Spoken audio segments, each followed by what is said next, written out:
نام جاویده وطن، صبح امید وطن، جلوه کن در آسمان همچو مهر جاودان.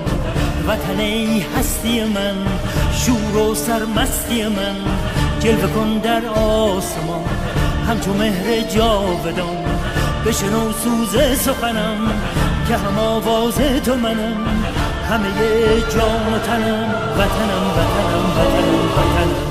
بشنو سوز سخنم که نواگر این چمنم، همه جان و تنم وطنم وطنم وطنم وطنم.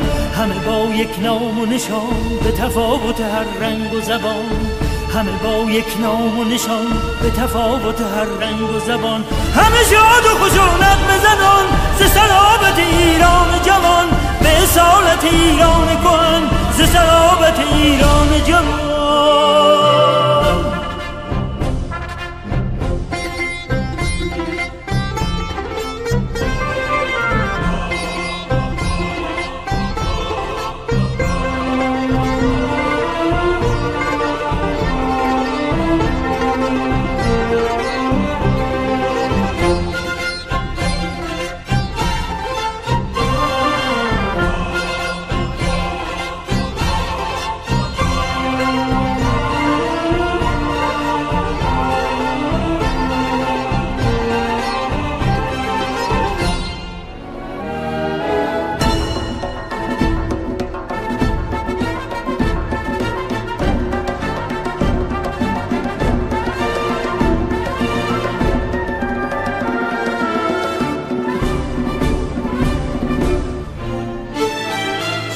نام جاویده وطن، صبح امید وطن، جلوه کن در آسمان همچو مهر جاودان.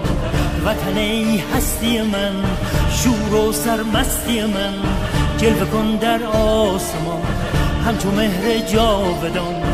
بشنو سوز سخنم که هم آواز تو منم، همه جان و تنم وطنم وطنم وطنم وطنم. بشنو سوز سخنم که نواگر این چمنم، همه جان و تنم وطنم وطنم وطنم وطنم.